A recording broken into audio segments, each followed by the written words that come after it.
नमस्कार, आप देख रहे हैं हमारा खास कार्यक्रम कंट्रोवर्सी। एक ब्लास्ट से इलाका ऐसा गूंजा कि पिछले 3 साल से लोग इंसाफ के लिए दर दर भटक रहे हैं। अब आप सोच रहे होंगे कैसा ब्लास्ट, कैसा इंसाफ और कैसी कहानी। तो कंट्रोवर्सी के आज के इस एपिसोड में हम आपको रूबरू करवाएंगे मध्य प्रदेश की एक ऐसी घटना से जिसने सबसे ज्यादा जानें ली। और ये ब्लास्ट न तो कोई आतंकी वारदात थी और न भोपाल गैस त्रासदी जैसा हादसा। ये कुछ अधिकारियों की गैर जिम्मेदाराना रवैये और एक व्यक्ति के रसूख के गलत इस्तेमाल का नतीजा थी, जिसकी भेंट चढ़ गई 78 जिंदगियां।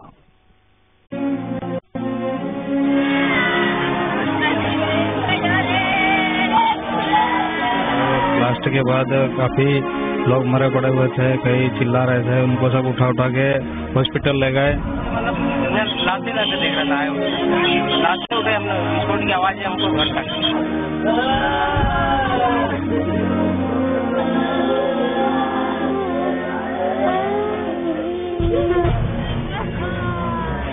मैं क्या बचाओ रे, बचाओ रे, बचाओ रे, बचाओ।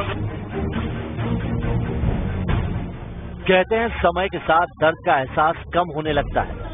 कहते हैं समय हर दर्द का इलाज होता है, लेकिन जब दर्द ऐसा हो जो ला इलाज हो और जख्म ऐसा जो वक्त के साथ और बढ़ता जाए, तो फिर क्या किया जाए?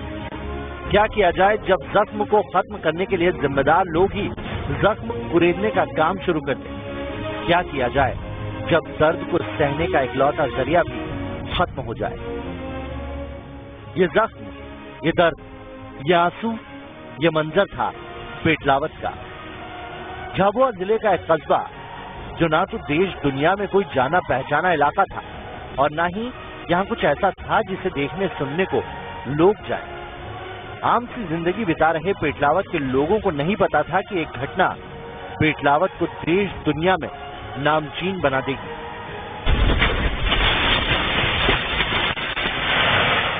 पेटलावत को नहीं मालूम था कि उसके नाम के साथ एक ऐसा बदनुमा दाग जुड़ जाएगा जो 78 जिंदगियों को लीलने के लिए जाना जाएगा। ब्लास्ट हुआ था तो हमने समझा गैस की टंकी फूट गई होगी। पास में रेस्टोरेंट है, होता रहता है ऐसा थोड़ा बहुत कार्यक्रम। तो वहाँ देखने गया मैं, तो वहाँ फिर वो पड़ोस में देखा उधर, तो वहाँ देखा तो धुआं निकल रहा था, एक छोटा धुआं निकल रहा था। फिर उन्होंने किसी ने फोन करा होगा उसको, मकान मालिक किराए से रखा, उसको बुलाया सातवा सेठ को, उसको बुलवाया और उसने ताला खोला। और ताला खोलने के बाद में क्या हो गया, थोड़ी देर खड़े रहे वो। इतने में फिर मैं आ गया घर पे, आके मेरी मदर को और मेरे बच्ची को इनको सबको निकाल करके और इधर गली में भेजे। और यहाँ खड़ा नहीं गया, मेरा बालक ने 2-4 जने खड़े थे, तो उनको मैंने इधर हाथ पकड़ के खींच लिए। उसके बाद में वो विस्फोट हो गया। उसके बाद में मेरे को संपत्ति पड़ी, क्या हो गया, मेरे कान ऐसे सुन हो गए थे। सर, ब्लास्ट के दिन सुबह समथिंग 8:30 बजे के लगभग मैं घर से निकला था ऑफिस के लिए, दुकान के लिए मेरी। तो आते समय अचानक मेरे को तो कुछ पता नहीं चला, लेकिन मैंने सुना था हाँ 1-2 ब्लास्ट हुए, छोटा हुआ, बड़ा हुआ। पर मेरे को तो पहले उसी में मैं घायल हो गया था। उसके बाद का मुझे कुछ याद नहीं है कि क्या हुआ, क्योंकि मेरे को 4 से 5 दिन में होश आया। तारीख 12 सितंबर 2015, वक्त सुबह करीब 8 बजे। पेटलावत के लोगों के लिए एक आम सी सुबह है। लोग या तो घर से निकलकर चाय की दुकानों की तरफ बढ़ रहे थे या फिर पोहे का लुत्फ लेने के लिए बाजार की तरफ रुख कर रहे थे। कुछ लोग अपने घर पर ही आम सा दिन बिता रहे थे।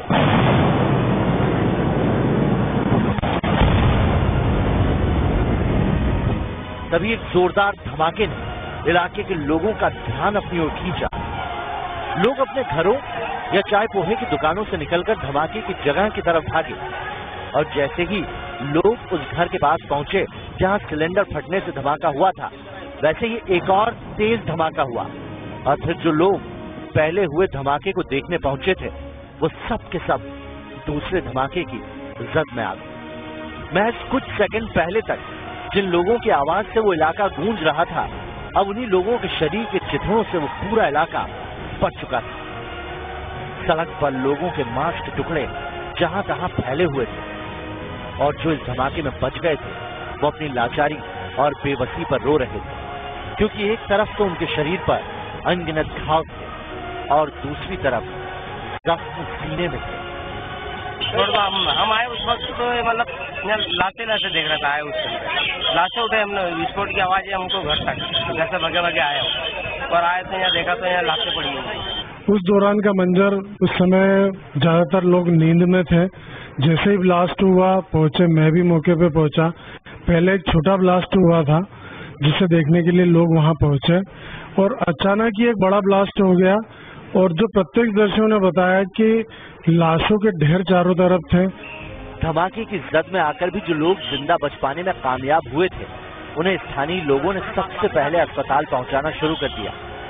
स्थानीय अस्पताल में धीरे धीरे घायलों की तादाद बढ़ती जा रही थी। करीब 75 लोग घायल अवस्था में अस्पताल के बेड पर लेटे थे।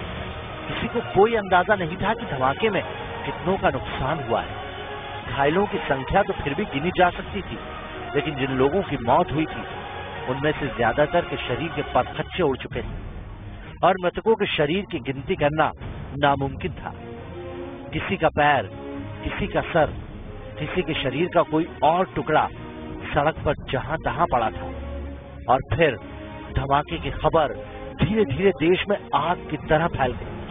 मेरे पति थे उसमें और वो घर से गए थे, खेत पे जा रहे थे, राजन का स्वाद की दुकान पे गए, वो ले गए थे साथ में, चलो आग लग गई बुझाने के लिए। फिर वहाँ से वापस नहीं आए घर पे। 12 तारीख को 8 बजे के समथिंग ब्लास्ट हुआ था और ब्लास्ट के बाद काफी लोग मरे पड़े हुए थे, कई चिल्ला रहे थे। उनको सब उठा के हॉस्पिटल ले गए। काफी नहीं बच पाए, बहुत सारे मर गए। 78 के करीब लोग मरे हैं और घायल भी हुए। घायल तो बहुत ज्यादा हुए थे, अनगिनत। अचानक हमें पुलिस के द्वारा समाचार प्राप्त हुआ। उस समय में सीहोर में एक कार्यक्रम था चौरसिया समाज का, उसमें मुख्य अतिथि था। तो मुझे खबर आई तो मैंने तुरंत ही हेलीकॉप्टर से और डीजीपी सुरेंद्र सिंह के साथ मौका मुआयना करने वहां गया था। तो वहां पर चीत्कार मचा हुआ था। जो पटेलाबाद का मेन मार्केट है, उसमें जहाँ विस्फोट हुआ था वहां पर जरूरत इतनी आवश्यकता होती है बारूद की और छड़ों की, विस्फोटक पदार्थ, तो कानूनी रूप से मेन मार्केट में नहीं रखा जाता है, वो बाहर रखा जाता है गोडाउन में और वहां से बेचा जाता है। जैसे कि खदानों में विस्फोटक पदार्थ के पत्थर उड़ाना है या अन्य प्रकार के कार्य करना है, तो वहां पर ग्राउंड फ्लोर के नीचे उसे स्टोर बना लिया था।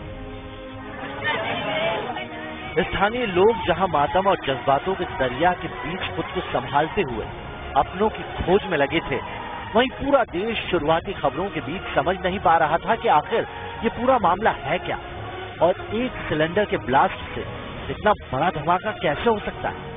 और जैसे ही स्थानीय प्रशासन का हुजूम घटनास्थल पर पहुंचा, ब्लास्ट की तीव्रता और उससे होने वाले नुकसान के शुरुआती आंकड़े आना शुरू हो गए। प्रशासन की खोजबीन के बाद और घायलों की पहचान के बाद एक आंकड़ा आया, जो कि उन लोगों का था जो इस धमाके के बाद हमेशा हमेशा के लिए शांत हो चुके थे।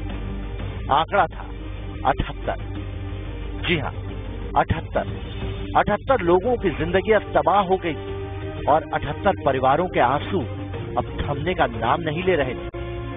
पेटलावद के वर्धमान चौराहे पर राजेंद्र कासवा की दुकान में जो धमाका हुआ था, उसके बाद ये चौराहा लाशों और खून से पट चुका था। पता नहीं किसी का रिश्तेदार, किसी का पति, किसी का बेटा, किसी का भाई खो गया था। धमाके के बाद लोग बदहवास से घटनास्थल की ओर भागे। जिसने भी वो मंजर देखा उसके होश उड़ गए। हर तरफ छिन्न भिन्न मांस के लोथड़े पड़े थे। किसी का कहीं हाथ पड़ा था तो कहीं सिर, किसी के पैर में जूते नहीं थे तो किसी के शरीर का अंग कहीं और पड़ा था। हादसे की खबर के साथ बड़ी संख्या में लोग घटनास्थल पर पहुंच रहे थे। और छिन्न भिन्न पड़े मांस के टुकड़ों को समेटने में दोपहर बीत गई। कुछ ही परिवारों को अपनों से बिछड़ने का पता चला और प्रशासन केवल लाशों को समेटने में लगा था, क्योंकि धमाके की असल वजह अभी तक सामने नहीं आ पाई थी। जैसे जैसे वक्त बीता और धमाके की जगह को खंगालना शुरू किया गया, तो धमाके की असल वजह भी सामने आने लगी। दरअसल जो पहला धमाका पेटलावद के इलाके में हुआ था, वो एक आम रसोई सिलेंडर के फटने से हुआ था, लेकिन थोड़ी देर में उस ब्लास्ट से फैली आग ने पास के कारखाने नुमा जगह को अपनी चपेट में ले लिया, जहां विस्फोटक सामग्री रखी थी, जो जैसे ही आग के संपर्क में आई वैसे ही दोबारा ब्लास्ट हो गया। और इस ब्लास्ट ने करीब 78 लोगों को ऐसी नींद में सुला दिया जो कभी टूटने वाली नहीं थी, और लगभग 75 लोग घायल हो गए। अब सवाल ये था कि रिहायशी इलाके में इतने भारी मात्रा में ये विस्फोटक आए कैसे, और कैसे किसी को कानो कान खबर तक नहीं हुई। जब पूरे मामले की जांच शुरू की गई तो कई तथ्य निकलकर सामने आए जो कई सवालों को जन्म दे रहे थे। मसलन जिलेटिन, डेटोनेटर, आर्मेचर जैसी धातुओं की छड़ जिसमें आग लगने के कारण विस्फोट हुआ था, आए कहां से? अगर ये प्रतिबंधित धातु थी तो किसने इसे स्टोर करने की परमिशन दी? क्या कभी पेटलावद इलाके के कारखानों की जांच की गई थी? जो अधिकारी इसके लिए जिम्मेदार थे वो कहां थे? बाकी गोडाउन है, हमारी जन्मभूमि, हम जन्मभूमि से जानते हैं कि उनका गोडाउन यहाँ भी था और वहाँ भी था। आज यहाँ हुआ, कल वहाँ भी हो सकता है माल, इसका मतलब वहाँ भी होगा। विस्फोट हो गया, माल यहाँ विस्फोट हुआ है, वहाँ भी माल भरा होगा। ये गोदाम रिहायशी इलाका बना हुआ है, इसमें आपको लगता है कि प्रशासन की मिलीभगत हो सकती है? प्रशासन की मिलीभगत सर, तो शहर से बाहर होना चाहिए, शहर से बाहर होना चाहिए। इन सवालों के बीच जिस धनुमा कारखाने में जिलेटिन, डेटोनेटर और आर्मेचर जैसी खतरनाक धातु रखी थी, उसके मालिक पर शक की सुई थी। अपनों को खोने से गमजदा लोगों की आंखें उस इंसान को ढूंढ रही थी जो अवैध तरीके से इतनी विस्फोटक चीज अपने गोदाम में छिपाकर रखे हुए था। प्रशासन ने जैसे ही इन पहलुओं पर जांच करना शुरू किया, एक नाम सामने आया जिसके मकान में विस्फोट हुआ था, और वो नाम था राजेंद्र कासवा। राजेंद्र कासवा की पेटलावद की वर्धमान चौक पर दुकान थी, जिसमें उसने अवैध रूप से जिलेटिन, डेटोनेटर और आर्मेचर का भंडार कर रखा था। राजेंद्र कासवा अवैध रूप से इसका व्यवसाय करता था। 12 सितंबर 2015 की सुबह 8 बजे जब राजेंद्र कासवा की दुकान से धुआं उठते देख लोग वहां पहुंचे, तब वो खौफनाक विस्फोट हुआ था जिसमें कईयों की जान गई। आसपास के लोगों ने कई बार इस मकान और स्टोर में रखे सामान की शिकायत प्रशासन को की थी, लेकिन प्रशासन लगातार इसे नजरअंदाज करता रहा।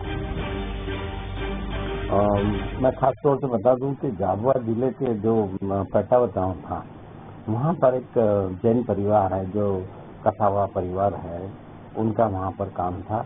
उनके पास में ये जो डिटोरियम के रॉड्स वगैरह होती है, वो वहाँ पर उनका मेन बिजनेस था और वो वहाँ पर बेचा करते हैं। वो जो विस्फोटक जो पदार्थ है वो वहाँ पर अक्सर ये खदानों को खोदने और नलकूप वगैरह के लिए काम में आती है, किंतु इन लोगों का एक बिजनेस ही बन चुका था और ये इसको अवैध तरीके से संग्रह करना और उसको बेचना। खास तौर से वहाँ की पुलिस और जितनी खुफिया एजेंसियां हैं वो सब उस बात से बिल्कुल एकदम बेखबर थी और लापरवाह भी कह सकते हैं।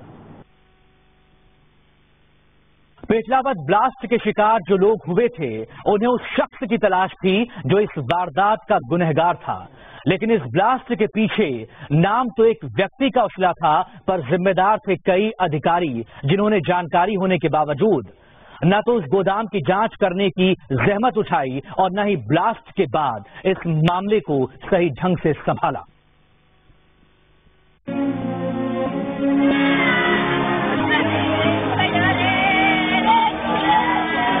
ब्लास्ट के बाद काफी लोग मरे पड़े हुए थे, कई चिल्ला रहे थे, उनको सब उठा के हॉस्पिटल ले गए। लाते देख रहा था, लाते उठे, हमने विस्फोट की आवाज हमको घर तक।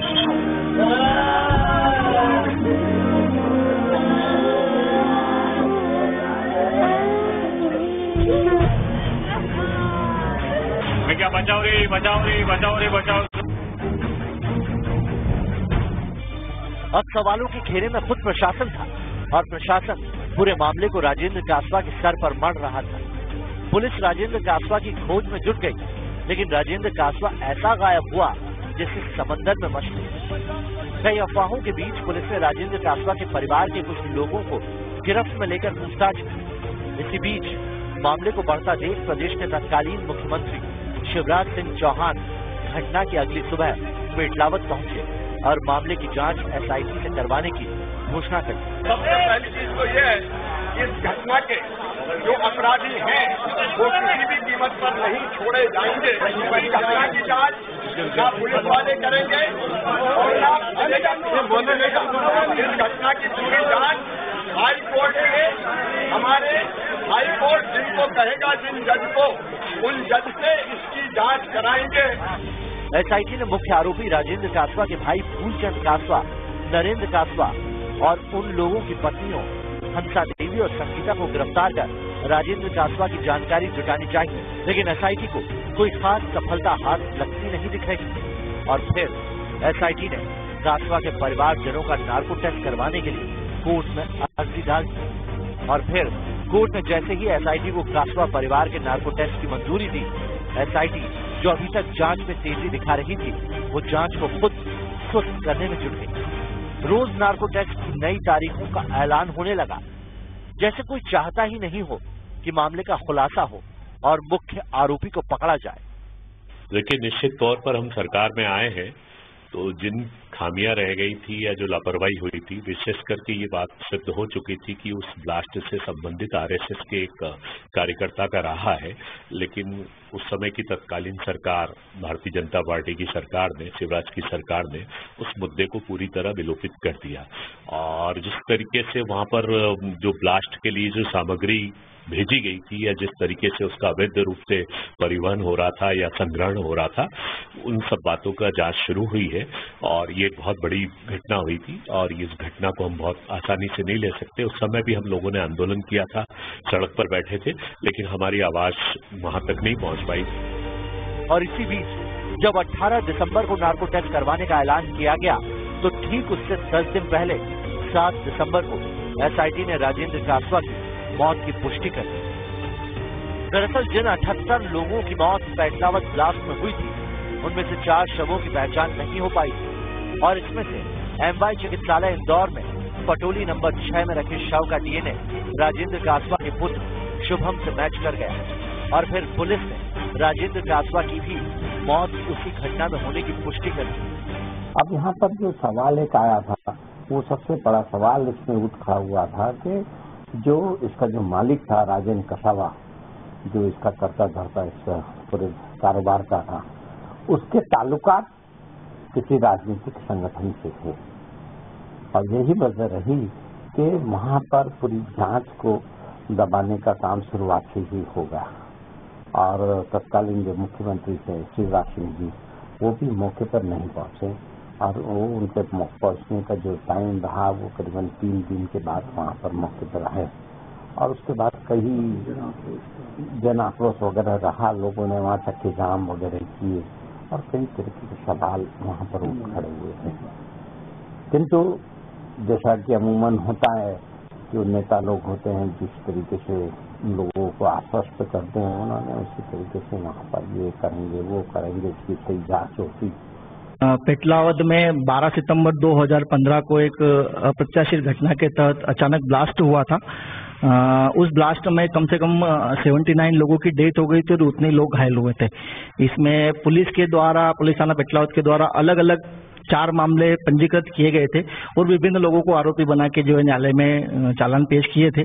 उसमें विवेचना के दौरान जो है 3 मामलों में अभी माननीय ADJ कोर्ट विशेष न्यायालय श्री परमार साहब के न्यायालय से जो है 3 मामलों में प्रकरणों का निराकरण हुआ है। उसमें 3 जो मामले हैं, उसमें एक मुख्य मामला जो मुख्य आरोपी के तहत चल रहा था, जिसमें राजेंद्र कासवा का भी नाम था, उसमें शासन के द्वारा उसे तो मृत घोषित कर दिया गया है।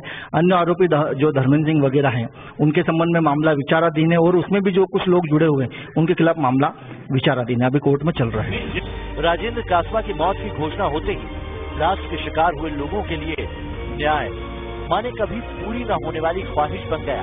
लेकिन न तो पुलिस और न ही सरकार के पास उन सवालों के जवाब थे जो लगातार सर उठा रहे थे। राजेंद्र कासवा बीजेपी के कई नेताओं का करीबी था, कहीं उसको मृत बताकर उसे बचाने की कोशिश तो नहीं की गई। नार्को टेस्ट में लगातार देरी क्यों की जा रही है? राजेंद्र कासवा की मौत की घोषणा के बाद नार्को टेस्ट क्यों नहीं करवाया गया? मामले की जांच इतनी गैर जिम्मेदाराना तरीके से की गई कि ब्लास्ट के अन्य आरोपियों को कोर्ट ने बरी कर दिया।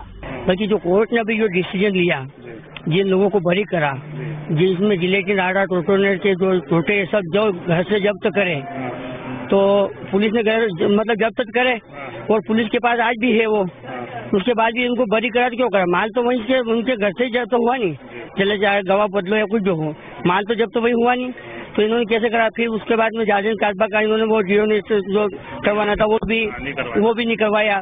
वो आज भी जीवित है, भले ये मतलब सरकार से मिली जुली सरकार की पूरी चाल है उसको बचाने में, आज भी वो जीवित है। लाखों करोड़ों रुपए की जमीन वो बेच रहा है यहाँ घूम के। बाकी कांग्रेस सरकार आने के बाद जो भी दोषी थे उनको दोष बरी कर दिया और केस रफा दफा कर दिया। बाकी जो अवैध ये वस्तुएं रखने का वो केस तो लग ही रहा था इन पे, तो वो सब कैसे डिसमिस हो गया? सब ये पैसे दे दुआ के काम हुआ है। 12 सितंबर 2015 को जो पेटलावद ब्लास्ट हुआ था उसमें लगभग 78 लोग मारे गए थे और इन मारे गए लोगों की याद में एक श्रद्धांजलि चौक यहाँ बस स्टैंड के पास बनाया गया था। जैसे जैसे साल बीतते जा रहे हैं, ज्यादा धूमिल होती जा रही है, उसी तरह हम देख रहे हैं कि श्रद्धांजलि चौक पर जो नाम लिखे गए थे वे नाम भी अब यादों की तरह धुंधले होते जा रहे हैं। 2015 के बाद 2016, 2017 और 2018-19 अब इस श्रद्धांजलि चौक पर जिन यादों को लेकर नाम लिखे गए थे वे नाम धुंधले होते जा रहे हैं। ये सवाल आज भी लगातार उन परिवारों के घाव को हरा कर देते हैं जो पिछले 3.5 साल से अपनों के लिए न्याय की उम्मीद में बैठे हैं। उन्हें ना तो न्याय मिला और न ही सरकार से कोई मदद। हाँ, राजनीति जरूर हुई, वो भी इतनी कि जब भी विधानसभा चुनाव के दरमियान कांग्रेस नेता पेटलावद पहुंचे, तत्कालीन बीजेपी सरकार को जमकर कोसा, लेकिन जब चुनाव के बाद निजाम कांग्रेस का हो गया तब भी जांच के नाम पर कुछ नहीं बदला और जो आरोपी जेल में बंद थे वो कांग्रेस सरकार के दौरान ही जेल से बाहर निकलने में कामयाब रहे। कि वो बहुत बड़ा मतलब हादसा था और बहुत बड़ी वो जो घटना हुई है और हमने उसको मध्य प्रदेश की विधानसभा में खूब, मैंने स्वयं ने भी और मेरी पार्टी के कांग्रेस पार्टी के विधायक साथियों ने भी ताकत से इस बात को जो उठाई थी, जिससे कि जो उस हादसे के जो शिकार हुए उन परिवारजनों को न्याय और हक और अधिकार मिल सके। अब सियासत की रफ्तार होती ही ऐसी है, जब जो मुद्दा अपने हिसाब से सही बैठे उसे खूब उछाला जाता है, लेकिन जैसे ही वो खुद के दामन पर दाग देना शुरू करता है, सियासतदान उसे कूड़ेदान में फेंकने से गुरेज नहीं करते और पीछे रह जाते हैं वो लोग जो बेबसी, लाचारी और दर्द को खुद में समेटे अपनी किस्मत को कोसने पर मजबूर रहते हैं। पेटलावद ब्लास्ट का दर्द भी कुछ ऐसा ही है। जो बेमतलब अपनी जिंदगी गवा बैठे थे, उनका परिवार मुफलिसी की जिंदगी जीने को मजबूर है और जो लोग इसके जिम्मेदार हैं वो कहीं न कहीं मौज में है। पेटलावद से आलोक द्विवेदी, मकसूद खान, भोपाल से शुभम गुप्ता और इंदौर से आदित्य सिंह के साथ टीम न्यूज स्टेट। 78 मौतों का जिम्मेदार इस दुनिया में है या नहीं, ये सवाल अपने आप में वो अबूझ पहेली बन गई है जो जैसे ही सुलझने के जितने करीब पहुंचती है उतनी ही और उलझ जाती है। पुलिस और सरकार आरोपी के मरने की पुष्टि कर चुके हैं, तो पीड़ित परिवार के लोग आज भी उसके जिंदा होने की बात पर अड़े हैं और सरकार के रवैये को गलत बता रहे हैं। अब वक्त या तो पीड़ितों के सवालों के जवाब देगा या फिर वो सवाल खुद ब खुद गायब हो जाएंगे। खैर, कंट्रोवर्सी में आज के लिए फिलहाल इतना ही। खबरों में बने रहने के लिए आप देखते रहिए न्यूज स्टेट।